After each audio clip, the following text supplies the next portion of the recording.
Shalom saudara, bagaimana kabarnya? Kembali berjumpa dengan saya dalam program Berjalan Bersamamu. Dan puji Tuhan, hari ini kita masuk di hari yang ke-13 atau pelajaran yang ke-13. Saudaraku, kita tidak bisa hidup sendiri karena kita adalah makhluk sosial. Dan Tuhan mendesain kita untuk hidup di dalam komunitas ya. Dalam kitab Pengkhotbah pasal 4 ayat 9 sampai 10 mengatakan bahwa berdua lebih baik daripada seorang diri karena mereka menerima upah yang baik dalam jerih payah mereka.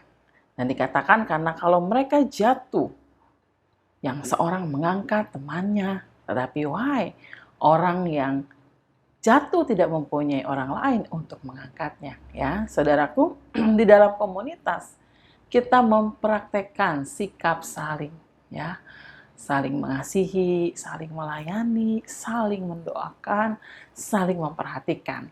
Dan saudaraku, ketika kita ada di dalam pergumulan dan situasi yang sulit, ya, maka teman-teman kita di dalam komunitas akan mendoakan kita dan menguatkan kita.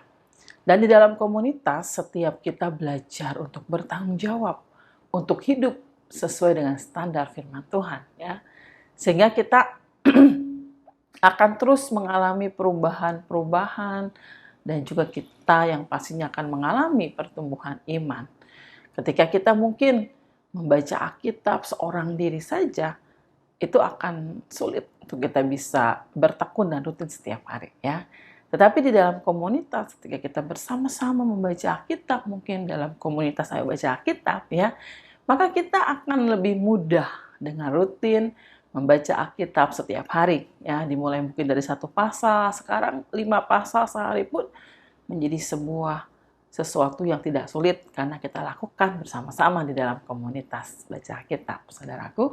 Di dalam komunitas juga ini adalah sebuah proses pemuritan, ya, seperti yang Tuhan mau. Agenda Tuhan, agenda Yesus ketika ada dalam dunia ini adalah penginjilan dan pemuritan. Pada waktu kita ada di dalam komunitas, maka proses pemuritan itu terjadi.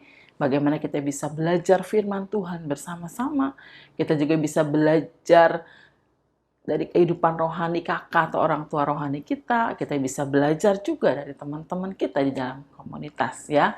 Sehingga kita akan menjadi murid Kristus yang dewasa dan murid Kristus yang menghasilkan murid-murid kembali bagi Kristus, ya. Luar biasa ketika kita ada di dalam komunitas, kita tidak merasa sendiri.